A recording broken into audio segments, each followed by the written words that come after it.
Welcome, everyone, to Lindenwood University. We are so glad you are here joining us in St. Charles at the Scheidegger Center for the Arts. Do you know that about 7,500 students roam our campus and they call Lindenwood University their university of choice? They trust us for their advancement of their education to gain practical experience and to break down and understand the complexities of the world in which we live. The real experience and real success, the Lindenwood family of faculty, staff, and administrators work hard to prepare young minds and hands to help themselves and to help you and others live securely and comfortably in a very dynamic and competitive world. Many of you are new to the Hammond Institute, and this research and education center is housed in the Plaster School of Business and Entrepreneurship.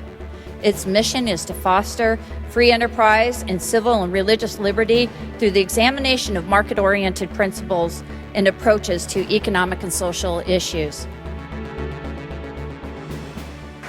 Ladies and gentlemen, I'm excited to introduce you to part of your future. Katie McKinney is here with some of her students, and I'd like to invite them out on stage. Katie McKinney is the founder, president, and the head of the Classical Academy de Lafayette. This is a private classical school. It serves pre-K through 8 families in the O'Fallon, Missouri area and beyond. It specializes in developing students' intellectual and personal habits and skills to build a responsible, virtuous, and productive life as the basis of a free, just, and happy society. The Gettysburg Address by Abraham Lincoln. 407 years ago, our fathers brought forth on this continent a new nation, conceived in liberty and dedicated to the proposition that all men are created equal. Now we are engaged in a great civil war, testing whether that nation or any nation so conceived and so dedicated can long endure. We are met on a great battlefield of that war. We have come to dedicate a portion of that field as a final resting place for those who here gave their lives that that nation might live. It is altogether fitting and proper that we should do this. But in a larger sense, we cannot dedicate, we cannot consecrate, we cannot hallow this ground. The brave men, living and dead, who struggled here, have consecrated it far above our poor power to add or detract. The world will little note nor long remember what we say here, but it can never forget what they did here. It is for us, the living rather, to be dedicated here to the unfinished work which they who fought here have thus far so nobly advanced. It is rather for us to be here dedicated to the great task remaining before us, that from these honored dead we take increased devotion to that cause for which they gave the last full measure of devotion. That we here highly resolve that these dead shall not have died in vain, that this nation, under God, shall have a new birth of freedom, that the government of the people, by the people, and for the people shall not perish from the earth.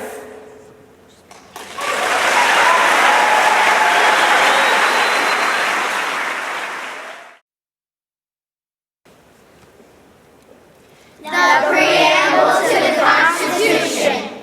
We, the people of the United States, in order to form a more perfect union, establish justice, ensure domestic tranquility, provide for the common defense, promote the general welfare, and secure the blessings of liberty to ourselves and our posterity, do ordain and establish this Constitution for the United States of America.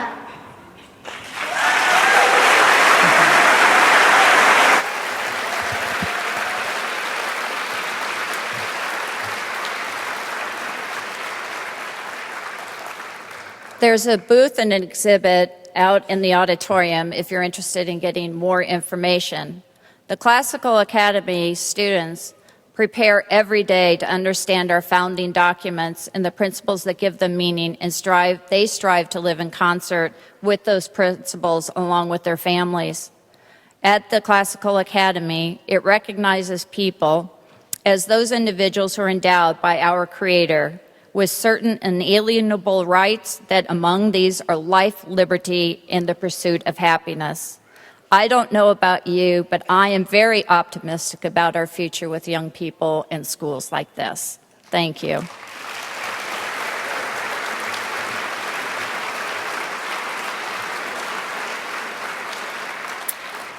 So, my friends, are you ready to get started with our core program? Yes, I hope so. And before we do get started, I want to introduce, I want to introduce Dr. Williams to you. And he's an individual that is well known around the world.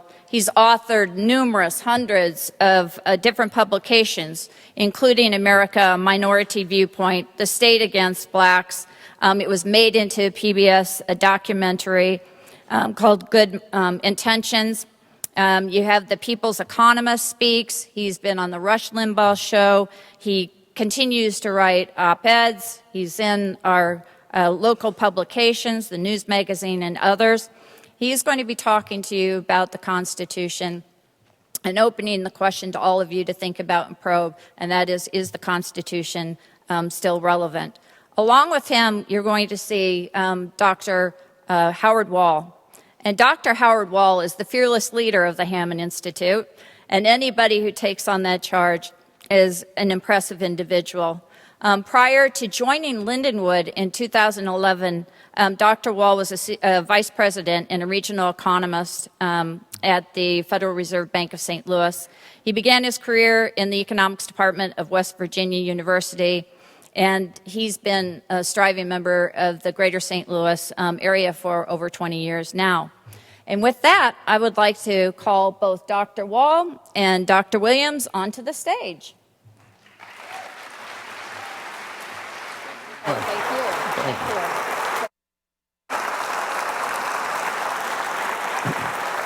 Thank you. Thank you all for coming out tonight. It's a pleasure to be with you. We're going to talk about the Constitution, and we're going to also talk about the legitimate role of government in a free society, which is about our Constitution. Now, in the course of the few introductory remarks that I'm going to make, I'm going to say some things that may sound mean, uncaring, politically incorrect, but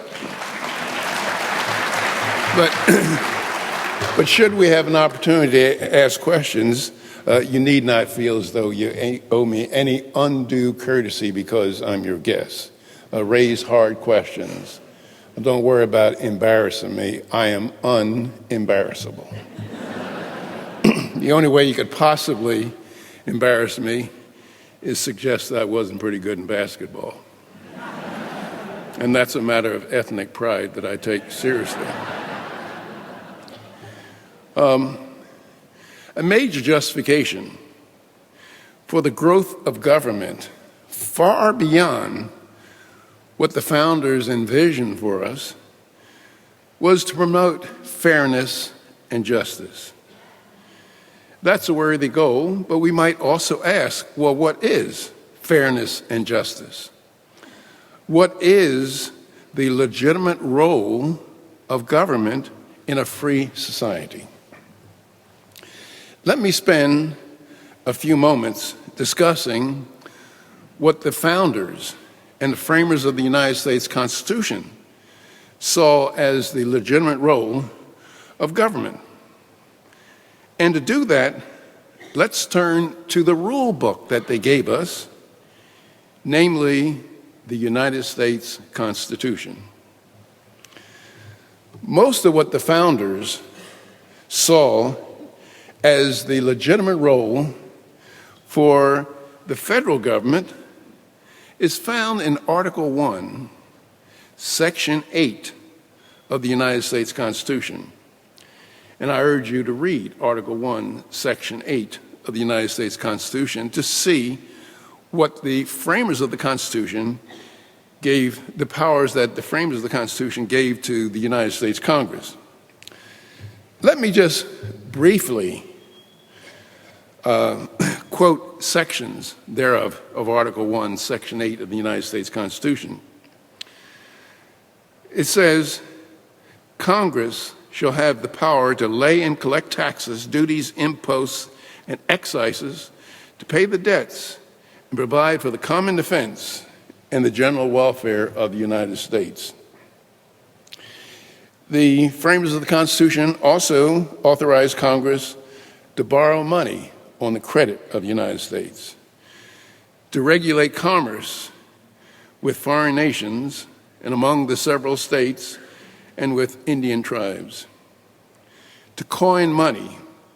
Congress has the power to coin money, to establish post office and post roads, and to raise and support armies. The framers of the Constitution granted Congress taxing and spending authority for these and a few other activities. Namely, if you just count what Congress is authorized to do in the Article 1, Section 8 of the United States Constitution, the so-called the enumerated powers, it turns out that Congress is authorized to do 22 things. Now, nowhere in the Constitution do we find authority for Congress to tax and spend for up to 3/4 of what Congress taxes and spends today. In other words, there is no constitutional authority for crop subsidies, bank bailouts, food stamp, not to mention midnight basketball. I think that we can safely say that we've made a significant departure from the constitutional principles of individual freedom and limited government that made us a rich nation in the first place. These principles of freedom were embodied in our nation through the combined institutions of private ownership of property and free enterprise. Now, through numerous successful attacks, private property and free enterprise are mere skeletons of their past. And Thomas Jefferson anticipated this when he said, and I'm quoting him, he said that the natural progress of things is for government to gain ground and for liberty to yield. And one of the best ways of looking at how government is gaining ground and liberty yielding is to look at what Congress has done to taxation and spending, and Congress along with state and local governments as well. And let me just give you an idea of this. First, taxes represent government claims on private property. If government were to tax private property at 100%, it would confiscate private property. An even better measure of what Congress does is to look at what has happened to spending. In 1902, expenditures at all levels of government totaled $1.7 billion. The average taxpayer paid $60 in federal, state, and local taxes. In fact, from 1787 until 1925, federal expenditures were only 3% of the GDP, except during wartime. Today, federal expenditures alone are over $4 trillion, or 25% of the GDP. State and local governments spend close to $3 trillion, and the average taxpayer today spends well over $10,000 a year in federal, state, and local taxes. And the reason why we're doing this, why we've come to spending that much in government, is because we've left the Constitution. James Madison, who is the acknowledged father of the Constitution, he was trying to explain to the citizens of New York, he was trying to get them to ratify the Constitution, and he and two other people, John Jay and Hamilton, wrote the Federalist Papers. And the Federalist Papers are written to try to convince the citizens of New York and elsewhere to ratify the Constitution, because it was a difficult job getting the Constitution ratified. And in Federalist Paper 45, Madison explains to the people that the powers that we've given the federal government are few and well-defined, and restricted mostly to external affairs. Those left with the people and the states are indefinite and numerous. Now, if you turn that upside down, you have what we have today. The powers of the federal government are indefinite and numerous, and the powers of the people and the state are restricted and defined. And you can just see this if you ask yourself, what can you citizens do, you citizens of Missouri, do without federal government permission? It's very little that you can do. You can't even decide how many gallons of water to use in your toilet without federal permission. What speeds to drive in your highway, and all other regulations without getting government's federal permission. Now, what we want to do tonight, we want to talk about the Constitution, because many people just don't know what's in the Constitution, and they cannot appreciate how it's being taken away from us, how our liberties are being taken away from us. So Howard and I, we're going to sit down, we're going to talk about this, we're going to address some questions about the United States Constitution, and hopefully by the end of this evening, you'll walk away with a greater knowledge and even a greater respect for the greatness and genius of the men who put together the United States Constitution. Howard? So thank all of you for coming, and also thank all of you who sent in questions. If you had bought your tickets by Wednesday, I think you got an email asking if you had any questions to send in, and we had some really great submissions. So Walter, this is our biggest crowd, and our smartest crowd ever, I think, too. And it's like the lights I can't see. I think it's the best looking crowd. So they've all come to see you. Yes. So let's jump right in, and let's start with well, if any of you watched the Democratic debate last night, what's the laughing for? This next question, you may have heard that some topics came up. So I'd like to see question number 8.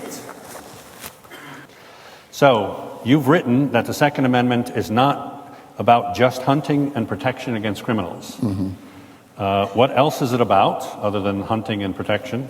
And what do you believe is the limit to which the federal government can limit gun ownership? So what's the extent to which the federal government can restrict gun ownership? Well, I anticipated a question like that, and so I just got some quotations from the founders. I mean, who else would know why they gave us the Second Amendment? Okay, here's one from Alexander Hamilton. Quote, "The best we can hope for concerning the people at large is that they be properly armed." James Madison, "The Constitution preserves the advantage of being armed, which Americans possess over people of almost every other country. Governments are afraid to trust the people with arms." Thomas Jefferson, "What country can preserve its liberties if its rulers are not warned from time to time that the people preserve preserve the spirit of resistance. Let them take arms. Patrick Henry, the great object is that every man be armed. Everyone who is able may have a gun. The founders were not talking about giving us weapons or allowing us to giving us the Second Amendment so we can go deer and duck hunting.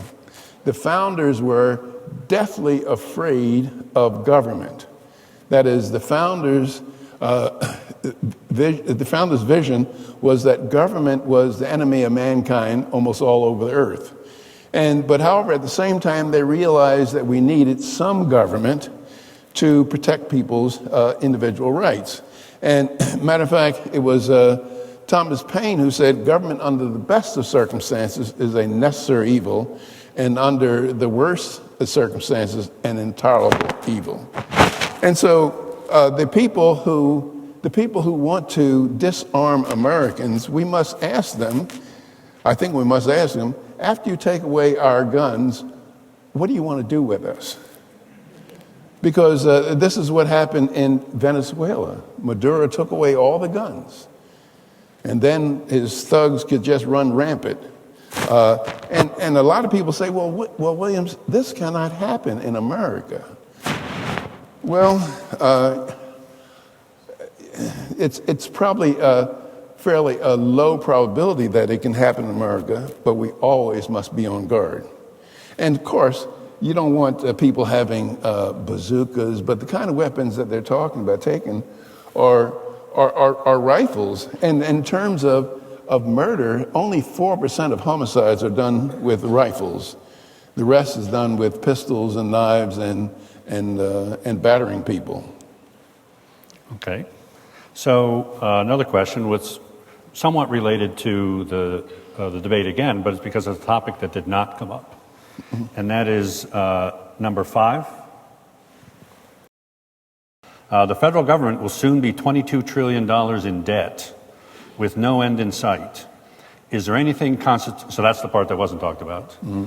Also, actually, the Constitution didn't come up, except I think Joe Biden brought it up and it was laughed at. You're right. I do remember that. So is there anything constitutionally that can or should be done, such as a balanced budget amendment, to address the deficit and the debt? Well, I think in 1982, Milton Friedman and James Buchanan and Judge Bob Bork and a number of us were on a blue ribbon panel, and we wrote a spending limitation amendment to the United States Constitution. And it held the federal spending to 17% of the GDP. Well, that amendment, it passed the Senate, and it was steered through the Senate by a senator. He's recently retired from Indiana, I think. But however, the Tip O'Neill didn't let it go to the floor in the House.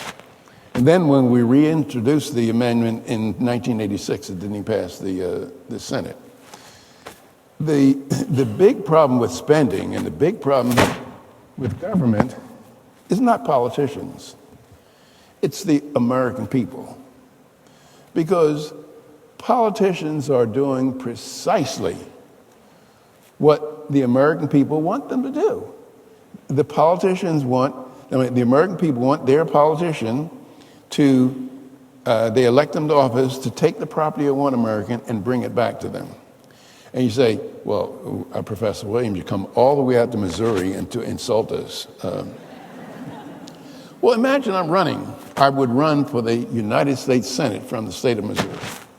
And I go back and forth across the state and I say, look, I've read the United States Constitution. I know what's authorized in it. So if you elect me to the Senate, don't expect for me to bring back highway construction funds, aid to higher education, Medicare, and all these other programs. Do you think I would get elected to the Senate from Missouri?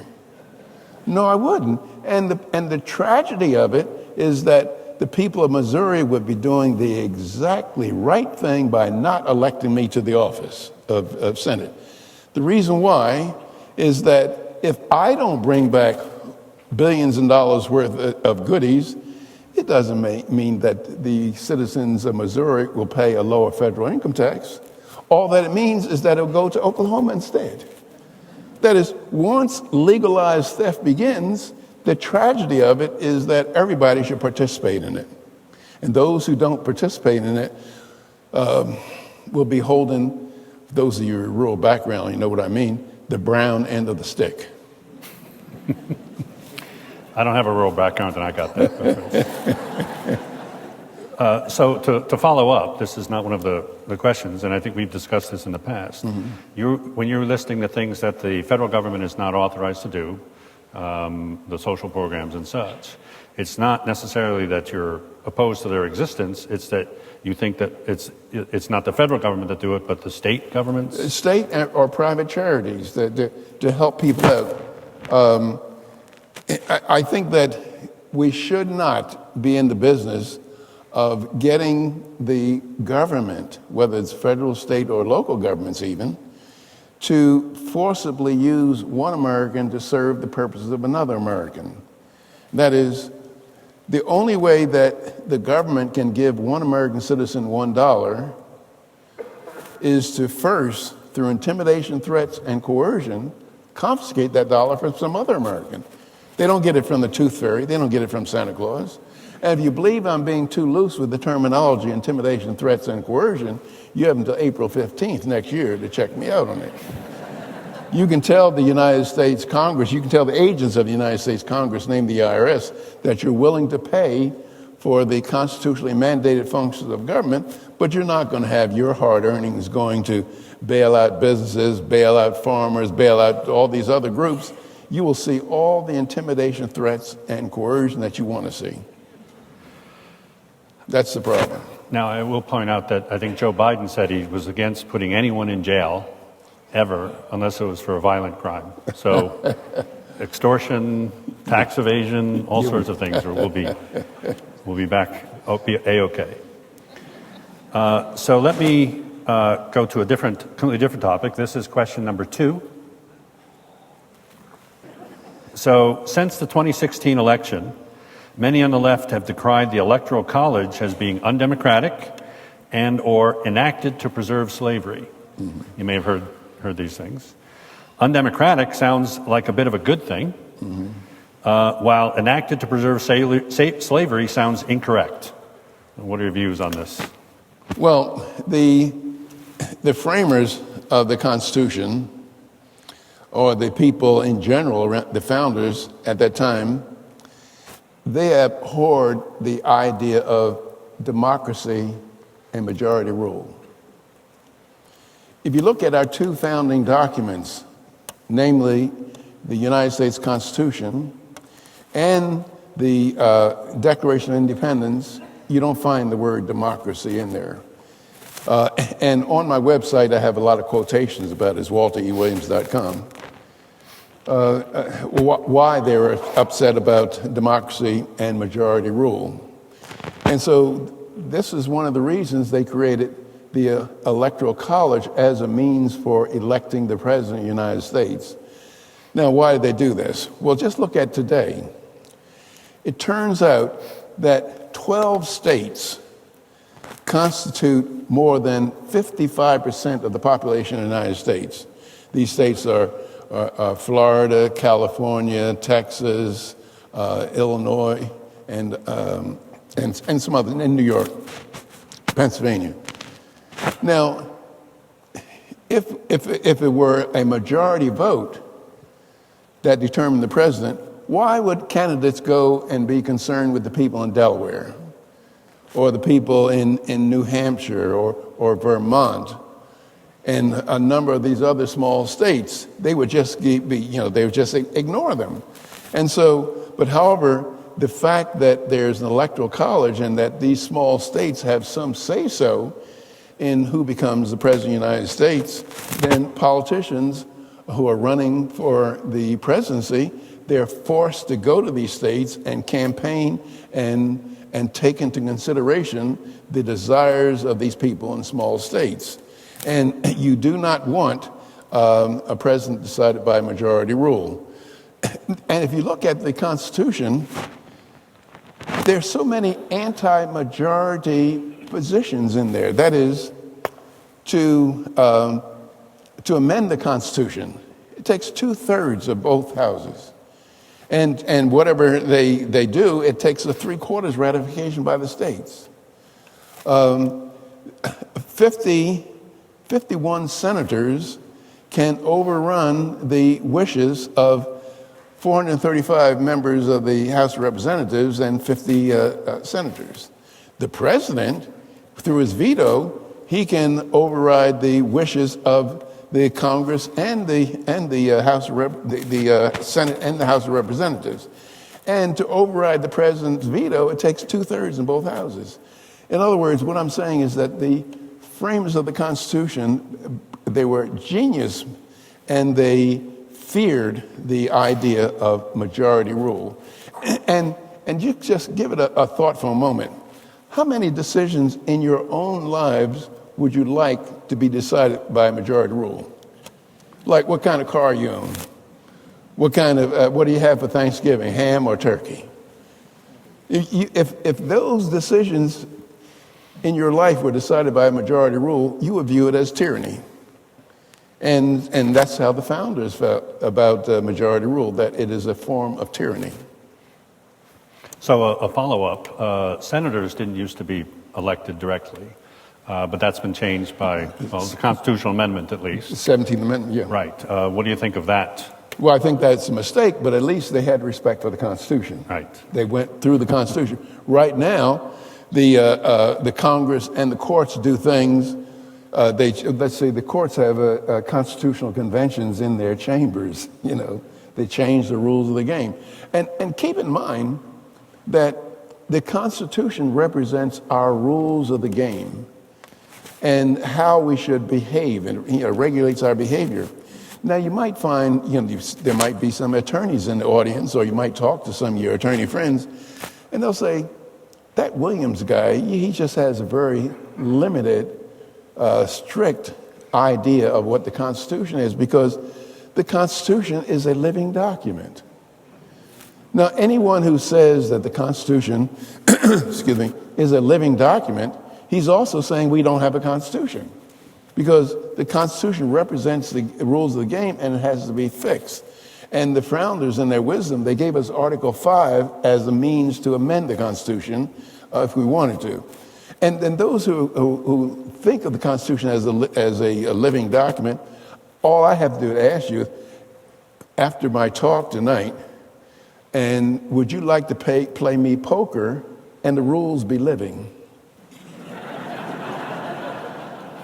Maybe my 2 pair could beat your 3 of a kind under certain circumstances. No, the game has to be fixed.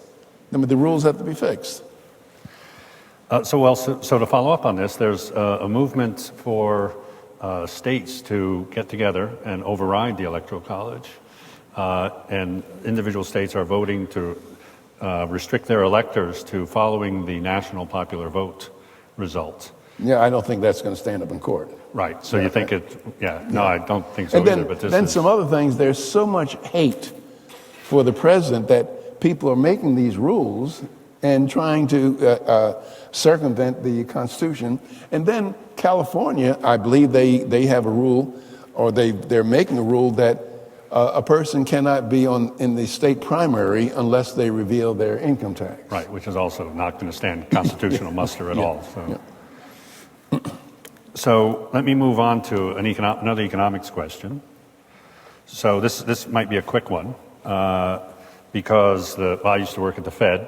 So for a period when I was at the St. Louis Fed, maybe half of the economists didn't think the Fed should exist. So which was kind of an odd place to be. We weren't publicly saying it though because the pay was pretty good. So this is question number 7. Does the Constitution give Congress the authority to let the Federal Reserve control our money? I don't think so. But I'm not a scholar in this area. But I think what the Federal Reserve Act of 1913, I believe it was, Right. it permitted Congress, it gave Congress the ability to steal from its citizens. That is, by inflating the currency, it's really nothing but theft. And it turns out that 4 cents in 1913 will buy what $1 can buy now. And the justification, the stated reason for the Federal Reserve Act was to promote price stability and prevent bank failures. And doing just a simple before and after study, it would show that price stability was greater before the Federal Reserve Act than afterwards, and there were fewer bank failures before the Federal Reserve Act than afterwards. And I have suggested to people that if you're ever on trial, and I recommend it to you, if you're ever on trial charged with counterfeiting, just tell the judge you were engaging in monetary policy. And drop it from a helicopter. That's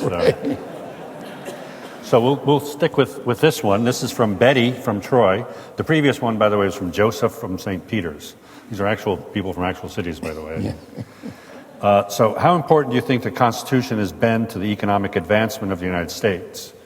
I think it's been very vital. The Constitution has been very vital to our riches because it kept government as small as possible for a very, very long time. And then also, it had another effect that people don't pay much attention to.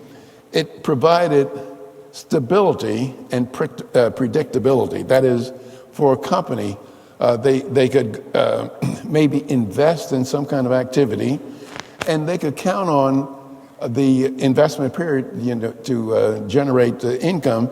They could count on the same laws being appropriate and being available in 20 years from now. Then now, let's say the people who are investing in 1870, they could say, well, we expect the same laws to be around in 1890.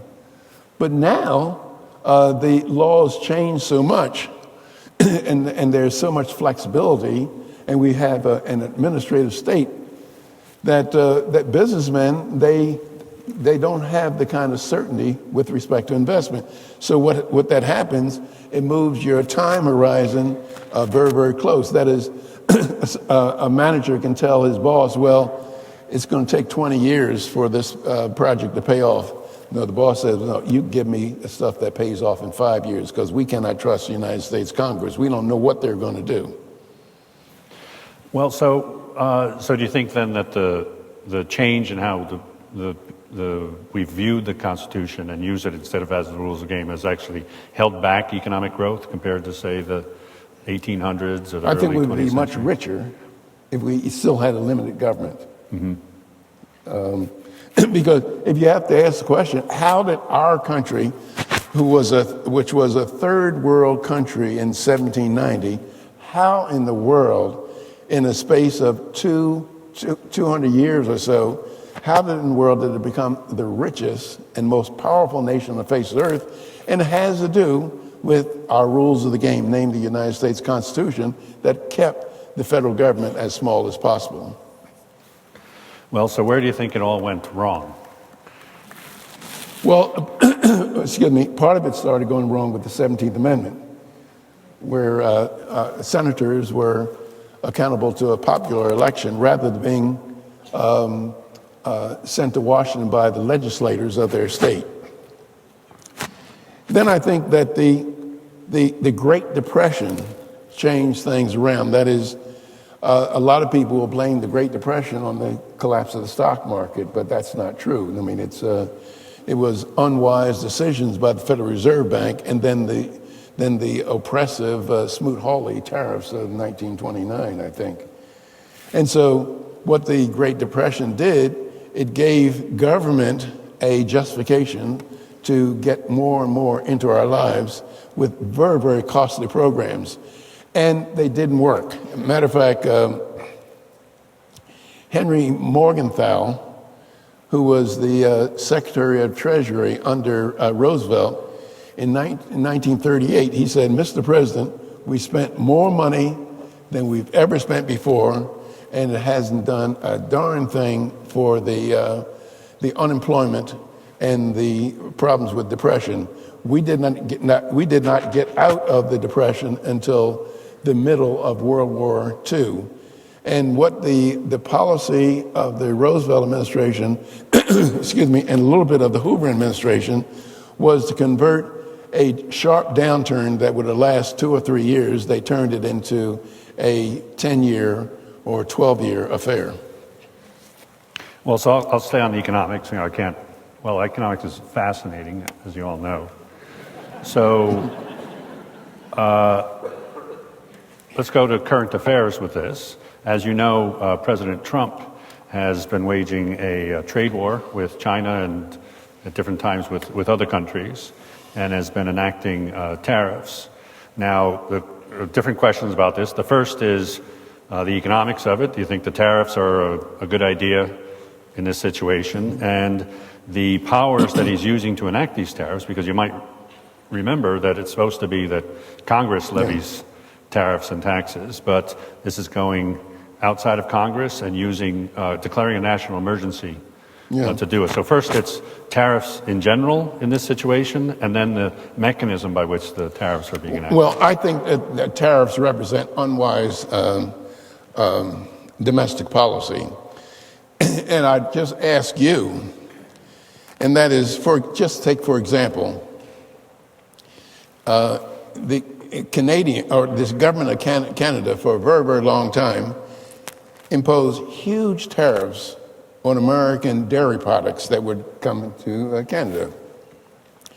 And what those tariffs did, it forced Canadians to pay higher prices for the dairy products that they purchased. I believe that Canadians had to pay 20% more for their dairy products because of the tariffs by the Canadian government. Okay, so Canada messes up its citizens by forcing them to pay higher prices. So what should the response of the United States be? Should we say, well, we're going to put tariffs on Canadian wood, forcing Americans to pay higher prices for wood and to build their houses? That is, it's kind of saying, look, if one country screws its citizens, we're going to retaliate by screwing Americans. That doesn't make sense. I mean, it's like you and I are in a rowboat at sea, and I shoot a hole in my end of the boat. What do you want to do? Shoot a hole in your end of the boat? You're sinking faster than me. It's not fair. And so tariffs don't make... Now, if I were the president of the United States, I would tell people, I'd tell the whole world, we're not going to impose high costs on the American citizens. We're going to allow all goods to come in our country free of tariffs. If you want to mess up your citizens, go ahead.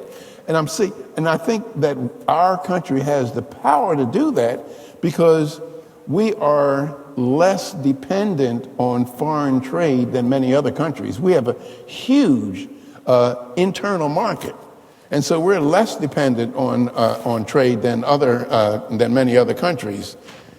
And so I would try to convince my fellow leaders around the world, if I were president, to let their people be free. I think that's the better deal.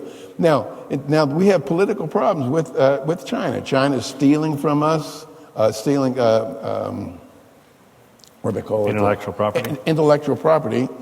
We should do something about that.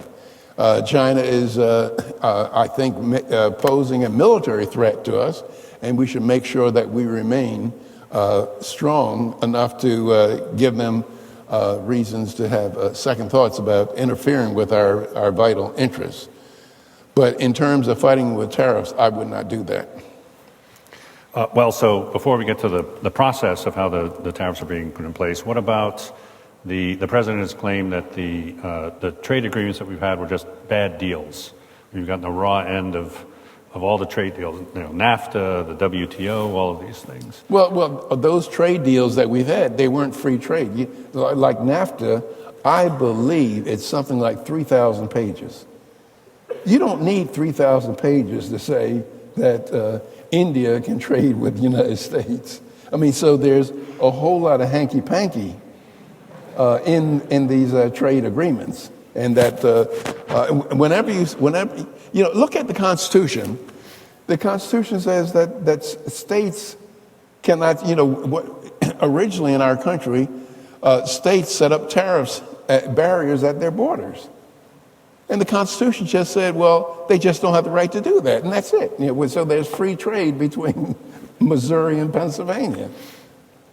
So, and I had some Yingling beer the other day, so I'm grateful. It's for pretty the good free beer, trade. yeah. It's the oldest brewery in the United States, right? yeah. So, so now to the process. So President Trump is enacting the tariffs with China, and he earlier had enacted tariffs on steel with Canada and Brazil and Germany using national emergency powers. So they declare there's a national emergency, and then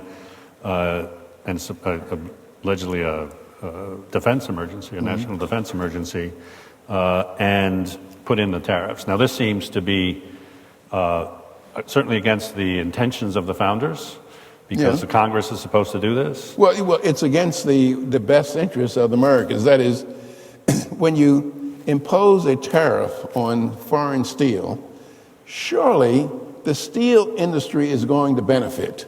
There'll be more employment, more profits, and higher wages. But that's those are the visible beneficiaries of the tariffs on steel.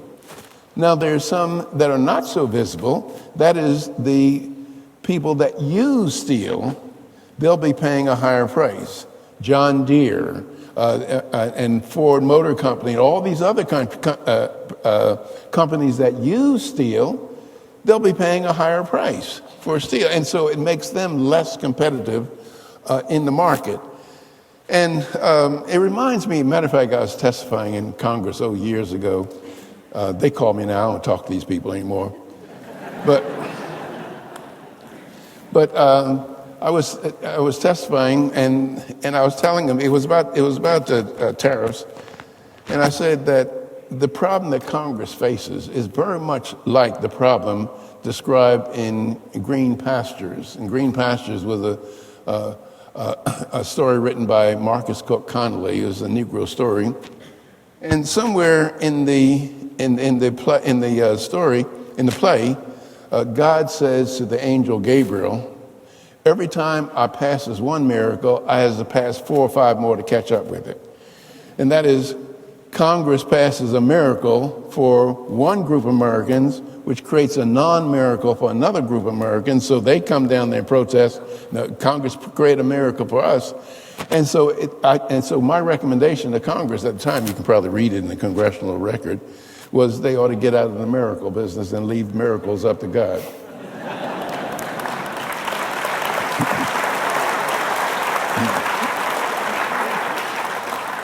You're right, you would never get elected.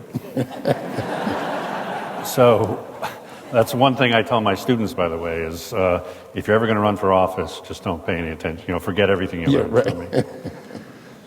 So I'm going to go back to, you've spoken and written quite a bit about the Constitution as rules of the game, and you mentioned that there's a view that the Constitution is a living, breathing document, which means there really is no Constitution if you can make it up. So just through history, or what do you think have been the worst abuses of this notion of the Constitution as a living, breathing document, or the most harmful, or the most obviously wrong? You can choose which standard. Well, I think that a lot of Americans try to justify what Congress does through the General Welfare Clause, because it indeed does say that that the Congress should promote the general welfare. Well, if you look at in 1794, Congress appropriated $15,000 to help some French refugees. James Madison stood on the floor of the House irate. And he said, and I'm virtually quoting him, he says, I have a quote right here, that I cannot undertake to lay my finger on that article of the Constitution that authorizes Congress to take the money of their constituents for the purposes of benevolence. That's James Madison, the acknowledged father of the Constitution. And James Madison also said, I wrote down these quotes here, that if Congress can do whatever in their discretion can be done by money and will promote the general welfare, the government is no longer a limited one, possessing enumerated powers, but an indefinite one. Thomas Jefferson said, Congress has not unlimited powers to provide for the general welfare, but only those specifically enumerated. And Thomas Jefferson also said, whensoever the general government assumes undelegated powers, its acts are unauthoritative and void and of no force. And these are another one, James Madison says, charity is no part of the legislative duty of government. And so these are the sentiments. Seems a little vague. No, No? I think they're very clear. They're very clear. And I think that it's worthwhile just to read particularly the Federalist Papers, along with the Constitution, so that you can appreciate the brilliance of the men who gave us the rules of the game that led to our being the richest and most powerful nation on the face of the earth. It's worthwhile doing. Well, so this leads right into the next question. So question number 4. So the situation we find ourselves in with many of the younger generation embracing socialism has evolved over the past 40 to 50 years. Our founding fathers cautioned that this representative republic only functions with a moral and virtuous constituency willing to participate. Do you see enough colleges and universities teaching our true history, and I'll say elementary schools and middle schools and high schools for the Classical Academy, enough colleges and universities teaching our true history and founding principles to save this country? My short answer would be It's no. a yes or no question. I wanted you to expound on it, by the way, I should say, and explain. No, I think that our young people, unfortunately, are being brainwashed by universities all over our country. Not all universities, but they're being brainwashed. And what we find in our university, who are the people who are the professors and administrators, they are the hippies of the 60s and 70s. They're just going up and gotten another job. And they got a job.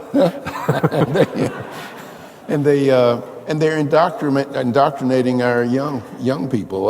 I do a lot of columns on it about the various things going on in college campuses and in elementary schools. In California, just recently, this summer, they had a program called Ethnic Curriculum, where they were actually teaching students that capitalism was oppressive to women and it was racist.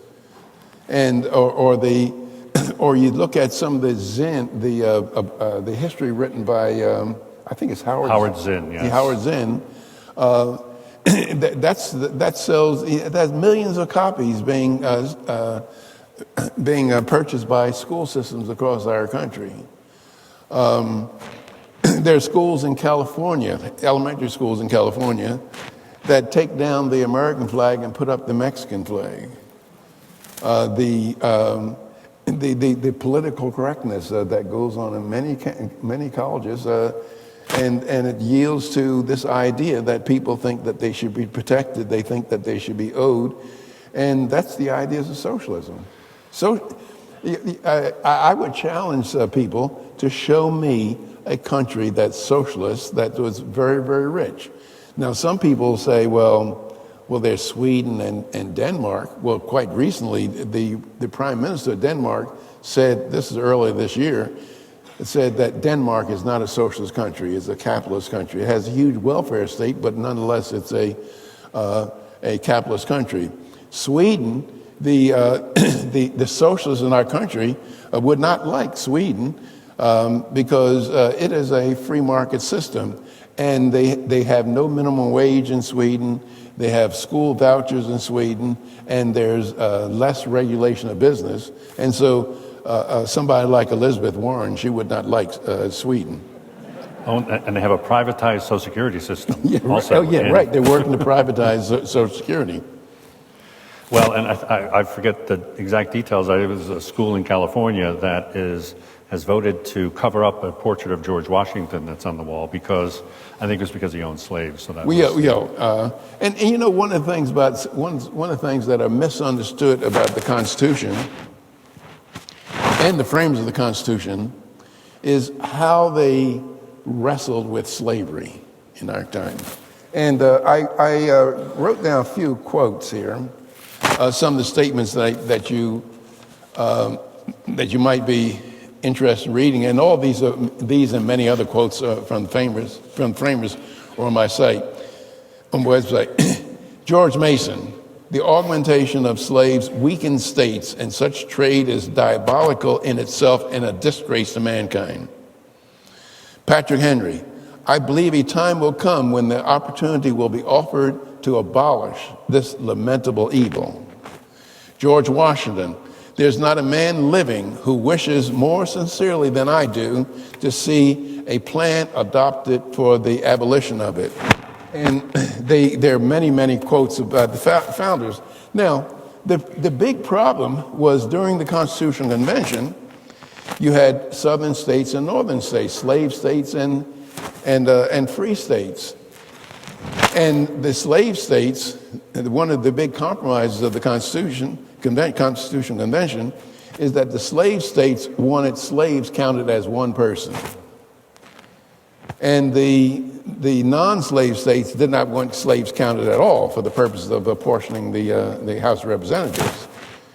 And so the compromise was to allow the slaves to be counted as 3/5 of a person for the purposes of apportioning the Senate. And otherwise, we would not have had a nation if they had stuck to their guns and say, well, look, we're not going to have any union that has slave in it. We would not have had the southern states at all. And also, we have to keep in mind that throughout mankind's history, slavery is the normal state of affairs. Matter of fact, the word slave in most languages come from Slav. The Slavic people were among some of the first slaves. And so the unique contribution of the United States and the West was that we did so much. We bore a very, very large cost in getting rid of slavery, whereby in some countries today, in Africa and in the Middle East, slavery still exists. And you don't hear any of the leftists talking about it. And then when they talk about reparations, you know, the white Europeans did not go into the continent to capture slaves. They were brought to the coast by African kings and by the Muslims, by Arabs. So it was African kings and Arabs selling slaves to the American to people in South America and other places, and so. But you never hear the reparations people saying, "Well, look, we need to go to Africa and talk to those people and talk to the Arabs as well." Okay, so a little applause for question number 9. This was Tim from O'Fallon, Illinois. And Diane from University City had similar questions, so I've combined them here. This is, I think, mostly from Tim. Sorry, Diane. And this tells you how smart our audience is, because they actually did some research, and they did research on you. So he's quoting you from June of 2004. Oh my God. So in June of 2004, you wrote an article in The Freeman titled, "Parting Company is an Option." In that article, you talked about the peaceful secession of New Hampshire from the United States. You said that, and this is in quotes, short of some kind of cataclysmic event, Liberties lost are seldom regained, but there is an outside chance to regain them if enough liberty-minded Americans were to pursue free state projects, I guess was a proposal at the time, to set up New Hampshire as a free state. Right? So that's what you said. Liberty has eroded nationwide, and the gap between the states and their respect for liberty seems as wide as ever. Is secession an option, or is greater federalism a better solution? Mm-hmm. Well, there's an organization, you can look at look it up on the web. It's called freestateproject.org, and what these people are trying to do, they're trying to attract 20 or 30,000 people who are libertarian types to move to the state of New Hampshire. And when they go there, they plan to take over peaceful take over the political structure, elect their own senators and congressmen, and at that time negotiate with the United States Constitution. Negotiate with the United States Congress to obey the United States Constitution. And many of the people in the Free State Project say that if Congress does not agree to obey the United States Constitution, they'll make a unilateral declaration of independence, namely secede. Now, a lot of people think that they look at the secession of the South, of the Confederacy in 1861. They think that the ideas of secession are traitorous. But if you look through our history, the Constitution would have never been ratified if states did not believe that they had the right to secede from the Union. Now, there's a little bit of history about this, and I'll just spend a few minutes on it. In 1783, the Treaty of Paris that ended the war between the colonies and Great Britain, I believe the second paragraph of the Treaty of Paris says, and you can read it on the web, it says that ending the war, there are 13 sovereign nations. Pennsylvania, New York, these were nations. Now, these nations, they jealously guarded their powers. They were very reluctant to give it up to the federal government. That's why the ratification of the Constitution is very difficult. And so you have Rhode Island, New York, and Virginia. In their ratification documents, they say that if the federal government becomes abusive of the powers that we've delegated to it, we have the right to resume those powers. And during the Constitutional Convention, somebody suggested to James Madison that there ought to be a clause in the Constitution banning states from seceding. And James Madison said, no, we cannot do that. We cannot do it. This is a voluntary association between the 13 states. So I think that in terms of the Free State Project, I think that the first secession worked out well, whereby we seceded from King George and England. The second one did not work out as well, where the southern states, the Confederacy, conceded. And in my book, I'm ready to see whether we can break the tie.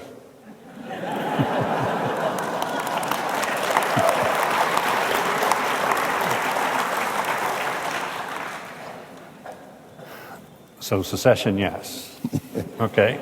Well, so another part of the question was about federalism. Do you think just in general, it sounds like in general, the whole notion of federalism and the devolution of power to the states and the states taking responsibility has really been a problem. Everything's been, a federal case has been made. That's right. The matter of fact, the 9th and 10th Amendments were written because the founders feared that there would be a takeover by the federal government. That is, the 9th Amendment says all powers not, the 10th Amendment says all powers not delegated to the federal government belong to the people in the states. And the 9th Amendment says something roughly close to that. And right now, the 9th and 10th Amendments, they mean very, very little. That is, the powers that are not delegated to the federal government They belong to the people in the states. And you try telling that somebody in court, you'll be laughed out of court today. I think it's a tragedy. Well, and it seems, and you've talked about this also. It's that the lack of federalism is one of the reasons we have so much discord in the country, because people aren't allowed to just do what they want and let someone else do what they want, which is different because the states are in some way forced to be similar. That's right. I mean, see, you don't find people petitioning automobile companies. They're saying people who love Cadillacs, you don't find them fighting people who like Lincolns or Chevrolets, because the people who love Cadillacs just go out buy the Cadillac and you buy your Chevrolet and we can be friends. Can I have the Cadillac? But however, an issue like prayers in school, then if they're public schools, it's going to be either prayers in school or no prayers in school. And so parents who want prayers in school, they have to fight with parents who don't want prayers in school. And so when there's government allocation of resources, it enhances the potential for human conflict. When there's market allocation, it's people get along. If the schools were, let's say we had a voucher system, tuition tax credit. Well, if you wanted your kids to say prayers in school, I did not want my kids saying prayers in school. Well, I send my kid to a school that doesn't have prayers, and you send your kid to schools that have prayers, and we play tennis in heaven, and we'd be friends. Well, so there's been talk about one thing that's not been tried to amend the Constitution is that have a constitutional convention. Right? This is another method: is you have a convention and you can amend the Constitution and change it. And there's been movement and talk that the Constitution has become so distorted that we need to kind of start from scratch, or at least open things up a bit to get back to first principles. But I've heard the counter that, well, once you open it up, who knows what's going to happen? It's going to be worse. Have you? Yeah, I've heard that too. And in terms of having a constitutional convention, we won't be sending people to the Constitutional Convention like Benjamin Franklin and George Mason. Well, it'd be Nancy Pelosi and that kind of person. It's all right. I hadn't actually thought of that until I was just quite... It'll be a different breed of people that we'd be sending to the new one. Yeah, so our current crop of leaders might not be up to the task or the standard of the founders. Yeah. Well, you might be right. I'm not sure. Yeah, I am right. So, are there any amendments that you think that you would like to occur? Are you in favor of anything out there that people are talking about, that no one's talking about, you thought of, that might be a good amendment to the Constitution that goes through the right process? Well, the only thing I can think of is have an amendment requiring us to obey the United States Constitution. Go back. Just write the Constitution again. I can't think of a more brilliant document than the Constitution. And so I just think that we need to obey it. Yes. Need to obey it. So, one more question, and I wrote it down here.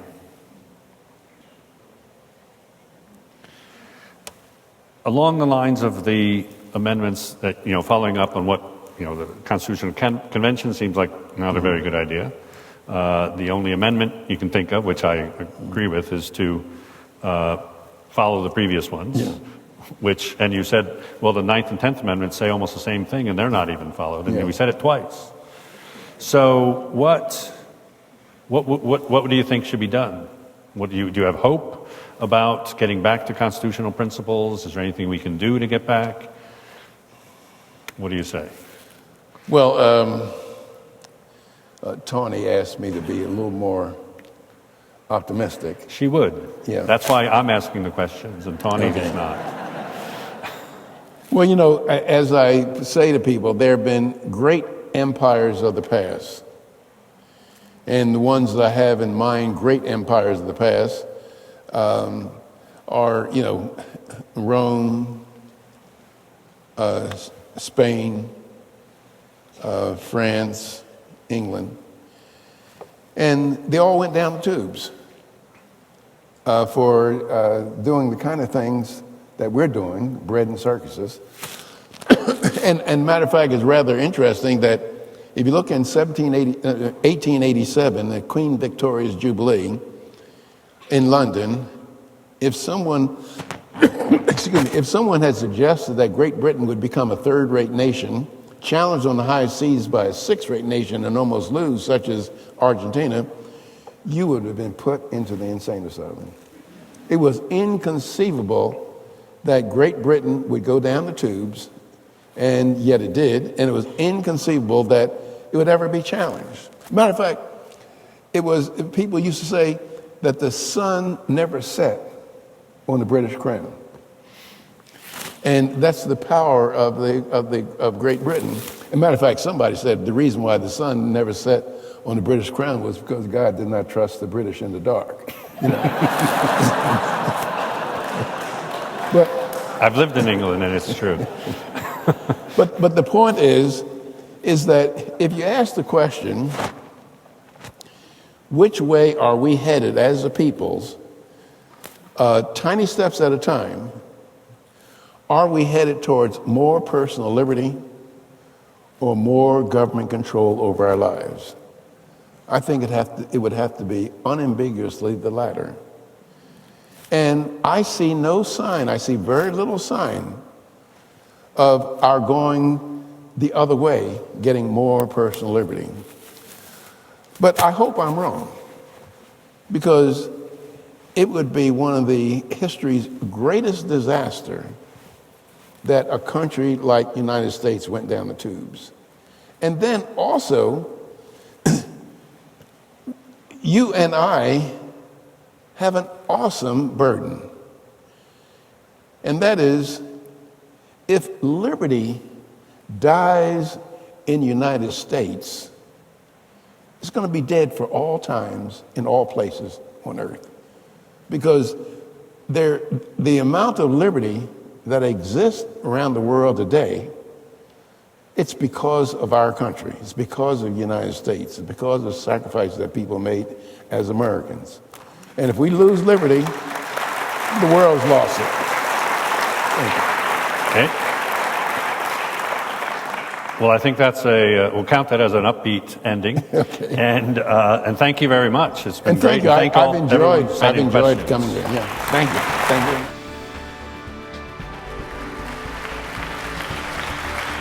Thank you. Thank you, Dr. Williams. Thank you, Dr. Wall. It's been an engaging evening. And before we conclude, we want to thank our other sponsors, and that includes the Classical Academy, Vantage Credit Union, the Intercollegiate Studies Institute, Free to Choose, Learning Development International, Leadership America, Econ Illinois, Eagle Forum, Faith Ascent, and some other key people like the Losies who have supported us here tonight. We have upcoming events. Please stay in touch. We have the Global Entrepreneurship Week, where we'll have Clifton Talbert and Gary Schoenigger, who have written The Ice House, who owns the Ice House, excuse me. We have Bob Chittister, who's going to join us to talk about a more or less perfect union, and Free to Choose.network features a PBS series that's up and coming. Then we'll have Jason Clemens, who's going to join us and talk about permanent poverty. So our hope is that you visit the HammondInstitute.org, remain friends, and you'll definitely hear from us in the future. Enjoy your evenings and safe travels home. Thank you.